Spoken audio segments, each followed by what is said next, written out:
વડોદરા શહેરના માણેજા વિસ્તારમાં આવેલી ગાયત્રી શાળાની હાલત અત્યંત દયનીય છે. ગાયત્રી શાળાના જર્જરિત બિલ્ડિંગના છે, જ્યાં દિવાલોમાં તિરાડો પડી ગઈ છે અને છત પણ જોખમી બની રહી છે. બાળકોની સુરક્ષાને ધ્યાનમાં રાખીને તેમને અહીં અભ્યાસ કરવા દેવામાં આવતો નથી. તંત્રની નિષ્ક્રિયતા સ્પષ્ટપણે દેખાઈ રહી છે. શાળાનું બિલ્ડિંગ જર્જરિત અવસ્થામાં હોવાને કારણે ધોરણ 1 થી 8ના 400 જેટલા વિદ્યાર્થીઓને છેલ્લા 6 મહિનાથી અભ્યાસ માટે એસઆરપી શાળામાં મોકલવામાં આવી રહ્યા છે. વિદ્યાર્થીઓએ જણાવ્યું હતું કે અમારી શાળાનું બિલ્ડિંગ ખૂબ જ ખરાબ છે. અમે બીજી શાળામાં ભણવા જઈએ છીએ. અમને રોજ બસમાં જવું પડે છે, જેના કારણે અમારો ખૂબ સમય બગડે છે. અમને અમારી શાળામાં ભણવું છે. બેટા, શું નામ છે તમારું અને ક્યાં સ્કૂલમાં ભણો છો? મારું નામ પટેલ સ્નેહ છે. હું ધોરણ 7માં અભ્યાસ કરું છું. હું મા ગાયત્રી પ્રાથમિક શાળામાં અભ્યાસ કરું છું. શું છે અત્યારે આ સ્કૂલ 6 મહિનાથી કેમ બંધ રાખવામાં આવ્યા છે? હા, આપણે આ સ્કૂલનો જે બીજો માળ છે ત્યાંથી જે ઉપરના દિવાલના પોપડા પડે છે, તેથી આ લોકોએ સ્કૂલ ટ્રાન્સપોર્ટ કરી છે. મેં તો કહું છું કે વહેલી તકે આ સ્કૂલને બનાવો. અહીંથી અમને ત્યાં જવાનો ધક્કા થાય છે. અહીંથી તમને ક્યાં લઈ જાય છે? આપણે સુસન એસઆરપી ગ્રુપ 9 છે, ત્યાં આગળ લઈ જાય છે. કેટલી મુશ્કેલી પડે બેટા આપ લોકોને? મુશ્કેલી એટલી છે કે આ લોકો નાના બાળકોને અલગ બસમાં બેહાડીને લઈ જાય છે અને મોટાને અલગ. કેટલા ટાઈમથી સ્કૂલ બંધ છે? 5-6 મહિનાથી. 5 મહિનાથી. શું કહેશો બેટા, તમે નાના છો, સરકાર પાસે શું અપેક્ષા રાખવા? સરકાર પાસે એક અપેક્ષા રાખીએ છે કે આ સ્કૂલ વહેલી તકે ફટાફટ બનાવી દો હરખી, કેમકે અમને આ સ્કૂલમાં બહુ ગમે છે. અને પેલી સ્કૂલમાં જે એ બી સારું છે, ટીચિંગ બી સારું છે, પણ મુશ્કેલ થાય છે અહીંયાથી ત્યાં જવાનું. બેટા, શું નામ છે તમારું અને કઈ સ્કૂલ છે, શું સમસ્યા છે? મારું નામ ધ્રુવ કુમાર અર્જુનભાઈ છે, મારા પપ્પાનું નામ. અને આ પેલી નિયમો લઈ જાય છે, નિયમો મજા નહીં આવતી. હવે મજા આવે ના, નિહા તોડવાની 6 મહિના જેવું કે છે. કઈ લઈ જાય બસમાં બીચડામાં બીચ બેહાડે, પણ અહીંયા હજ કરી હજ તરું પણ કરતા નહીં. શું માંગ છે તમારી? આ સ્કૂલ તમારી જે વહેલા વહેલું બનવું જોઈએ. હા, થઈ જાય અહીંયા નિહા થઈ જાય એવું માંગ છે. અત્યારે તમને ક્યાં લઈ ગયા છો ભણવા માટે? એસઆરપી. કેવું લાગે તઈ?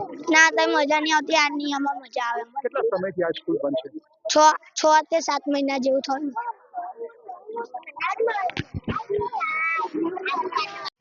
બેટા, શું નામ છે તમારું અને કઈ સ્કૂલ છે, શું સમસ્યા છે? મારું નામ ધ્રુવ કુમાર અર્જુનભાઈ છે, મારા પપ્પાનું નામ. અને આ પેલી નિયમો લઈ જાય છે, નિયમો મજા નહીં આવતી. હવે મજા આવે ના, નિહા તોડવાની 6 મહિના જેવું કે છે. કઈ લઈ જાય બસમાં બીચડામાં બીચ બેહાડે, પણ અહીંયા હજ કરી હજ તરું પણ કરતા નહીં. શું માંગ છે તમારી? આ સ્કૂલ તમારી જે વહેલા વહેલું બનવું જોઈએ. હા, થઈ જાય અહીંયા નિહા થઈ જાય એવું માંગ છે. અત્યારે તમને ક્યાં લઈ ગયા છો ભણવા માટે? એસઆરપી. કેવું લાગે તઈ? ના, તઈ મજા નહીં આવતી. આ નિયમમાં મજા આવે. કેટલા સમયથી આ સ્કૂલ બંધ છે? 6 થી 7 મહિના જેવું થયું. આ અંગે વાલીઓમાં ભારે રોષ જોવા મળી રહ્યો છે. વાલીઓ પોતાના બાળકોને શાળાએ મૂકવા આવે છે, જ્યાંથી તેમને બસ દ્વારા એસઆરપી શાળા લઈ જવામાં આવે છે. ત્યાં ભણ્યા બાદ ફરી બસ દ્વારા પરત લાવવામાં આવે છે. આ પ્રક્રિયામાં વિદ્યાર્થીઓનો કિંમતી સમય બગડી રહ્યો છે. સવારે શાળાએથી નીકળી સાંજે અંધારું થાય ત્યારે ઘરે પહોંચી રહ્યા છે. જી બેન, આપનું શું નામ છે અને આપ ક્યાં આવ્યા છો? બાળકોને શું મુશ્કેલી પડી રહી છે? માનેજા ગુજરાતી સ્કૂલ. અને મતલબ કે 6 મહિનાથી લેવા આવે છે, મેકવા આવે છે બસ. અને સ્કૂલ જર્જરિત થઈ ગઈ છે, એટલા માટે સ્કૂલની બસ લેવા આવે છે, મેકવા આવે છે અને બનાવવાનું કીધું છે. તો જે રીતે હજી 6 મહિનાથી કોઈ સ્કૂલમાં કામગીરી નહીં ચાલુ કરવાનું, કેટલું હેરાનગતિ થાય છે આપને? એ તો થાય છે, પણ કીધું છે કે કરી આપશે. કેવી મુશ્કેલી પડી રહી છે આપને અને આ બાળકોને? પડી રહી છે, કામ છોડીને આવવું પડે છે. શું કહેશો, તમે આ બાળકોને મૂકવા માટે આવ્યા છો, કેટલા મહિનાઓથી તકલીફ છે? સર, અમે જ્યારથી સ્કૂલે મૂકવા આવીએ છીએ ત્યારથી અમે લોકો 4:30 મૂકવા આવીએ છીએ અને 5 વાગે એવું કે છે 5 વાગ્યાનો છૂટવાનો ટાઈમ છે, પણ 5:45 થઈ જાય, 6 વાગી જાય ત્યાં સુધી બસ આવતી જ નથી. કેમ બાળકોને અહીંથી કઈ લઈ જવું પડે છે? એવું કે છે કે આ સ્કૂલ તૂટી ગઈ છે, એક ક્લાસ વાંકો થઈ ગયો છે, એટલે અમે બીજી સ્કૂલમાં શિફ્ટ કરીએ છીએ. તો અમે એસઆરપી માં. કેટલા મહિનાથી? લગભગ વરસ થવાયું. વરસ થવાયું. હા. જે રીતે આ સ્કૂલનું કામ વહેલા થવું જોઈએ હજુ કેમ ચાલુ નહીં કરવું, શું કહે એ લોકો? એ લોકો કશો અમને જવાબ જ નહીં આપતા. અમે લોકો પૂછીએ છીએ કે સ્કૂલ કાથી બનવાનું ચાલુ થશે બસ એવું જ કહે છે. કશો હરખો જવાબ જ નહીં આપતા. બાળકોને લઈને ચિંતા રહે છે? ચિંતા તો રહે ને સર, કેવી રીતે ચિંતા ના રહે. અમે લોકો મૂકવા આવીએ તો અંદર બસમાં મૂકવા જઈએ તો બસમાં કોઈ હોય કે કોઈ ના હોય, બસ એવું જ હોય છે. અમે લોકો જાતે મૂકવા જઈએ તો એવું કહે છે કે નીચે ઉતરો. જ્યારે અમે મૂકવા આવીએ ત્યારે તો અંદર કોઈ હોય ના. સરકાર પાસે શું માંગણી આપી? અમે તો એવું જ કહીએ છીએ કે સ્કૂલ જલ્દી બને, બસ એ જ અમારી આગે છે. તો અમે જોયું કે શાળા લાંબા સમયથી બંધ છે અને બાળકોને લેવા જવા માટે બસની વ્યવસ્થા કરી છે. આ કેટલું વ્યાજબી માનો તમે? કારણ કે આ તો બાળકોના જીવ સાથે ભવિષ્ય સાથે ચેડા થતા એવું લાગે તમને? લાગે ને. હવે બસો વહેલી આવે નહીં, ટાઈમસર આવતી નથી. અત્યારે 12 વાગ્યાનો ટાઈમ છે તો બી મોડી આવે અમુક ટાઈમે. સાંજે બી 6 સાડા 6 થઈ જાય, અંધારું થઈ જાય, વહેલે આવતી નહીં બસ. અંદર કોઈ બસમાં ટીચર હોતું નહીં હાચવવા માટે. કામવાળા માસી હોય તો બેસી રહે, કોઈ બોલે નહીં કશું. કેટલા નાના થાય ને ચિંતા તો. અંધારું થઈ જાય, વહેલા આવીને એટલે ચિંતા તો થાય ને. શું માનો છો આ સ્કૂલ કેટલા ટાઈમથી બંધ છે અને કેટલી જલ્દી શરૂ થઈ? વરસ થવા આવ્યું છે.